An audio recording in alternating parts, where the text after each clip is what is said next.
Ever tried, ever failed, no matter. Try again, fail again, fail better.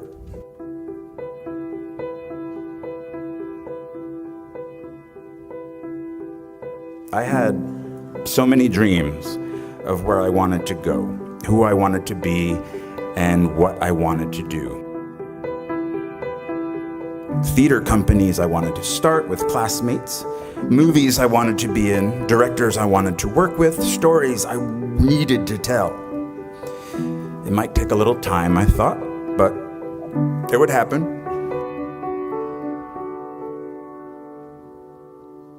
What I didn't have was cash, a bank account, a credit card, or an apartment. I just had debt.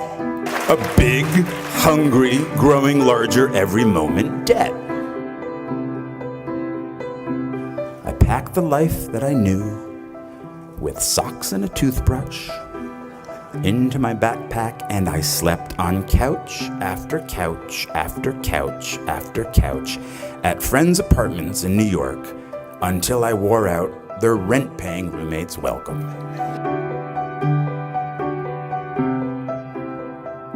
I dusted pianos at a piano store on Ludlow Street for 5 months.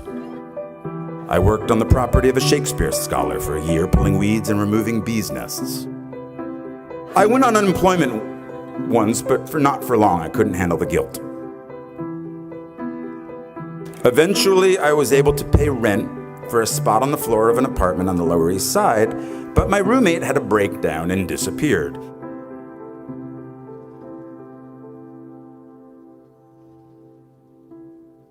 And then, finally, after 2 years of job and couch surfing, I got a job in application processing as a data enterer at a place called Professional Examination Services. And I stayed for 6 years. 6 years. From the age of 23 to 29. Well, they loved me there. I was funny. I wore black, no cape, no tights. I smoked in the loading docks with the guys from the mailroom, and we shared how hungover we all were. I called in sick almost every Friday because I was out late the night before.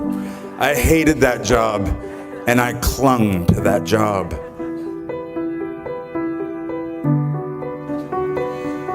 Because of that job, I could afford my own place.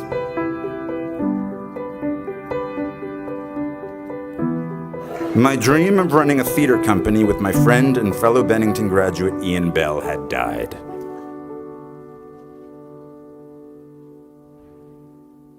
When I was 29, I told myself, the next acting job I get, no matter what it pays, I will, from now on, for better or worse, be a working actor. I got a low-paying theater job in a play called Imperfect Love, which led to a film called 13 Moons with the same writer, which led to other roles, which led to other roles. And I've worked as an actor ever since.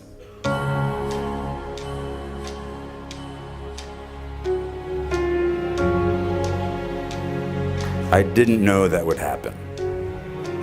At 29, walking away from data processing, I was terrified. 10 years in a place without heat, 6 years at a job I felt stuck in. Maybe I was afraid of change. Are you?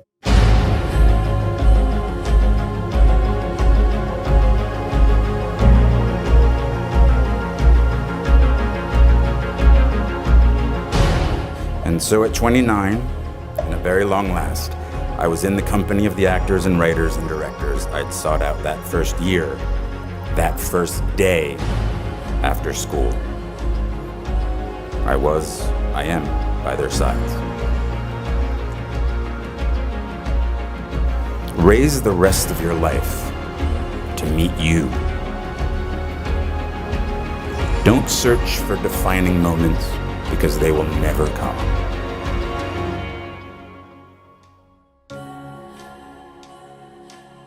The moments that define you have already happened, and they will already happen again.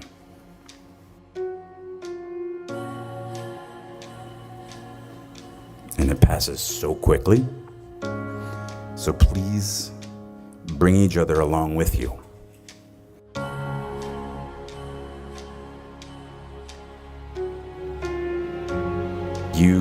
You just get a bit derailed. But soon something starts to happen. Trust me.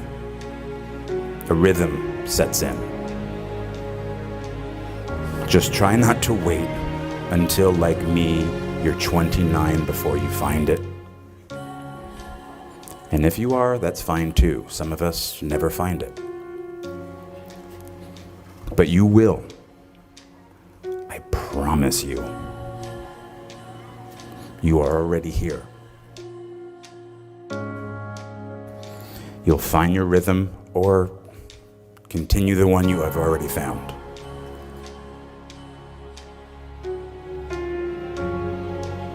Don't wait until they tell you you are ready. Get in there. Sing.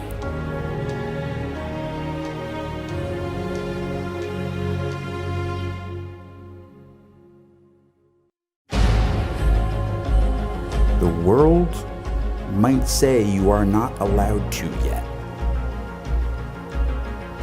I waited a long time out in the world before I gave myself permission to fail.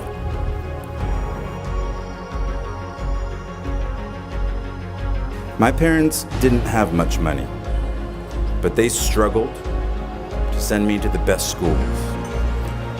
And one of the most important things they did for me is that once I graduated, I was on my own. Financially, it was my turn.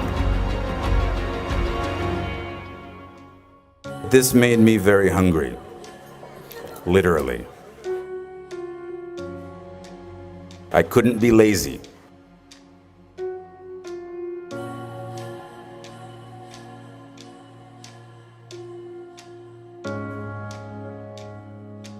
At the end of the day, none of us are happy with our jobs all the time. But I just sort of, I had some perseverance in terms of what I wanted to do and what I didn't want to do. And I think no is a very powerful word in our business that is very hard to use early on in your career. But I also think I was pretty arrogant when I was younger. So I use that word maybe too much, but it also helped me with finding roles that I did like.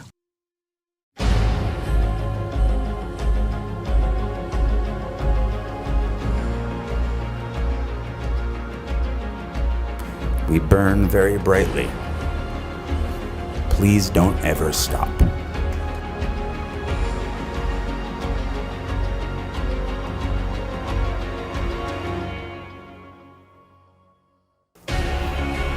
Please don't even bother asking. Don't bother telling the world you are ready. Show it. Do it.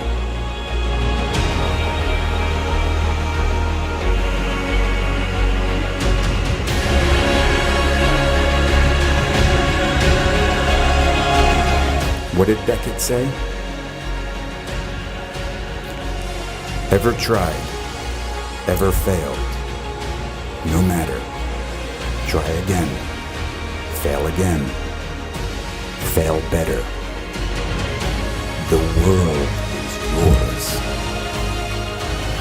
Treat everyone kindly and light up the night.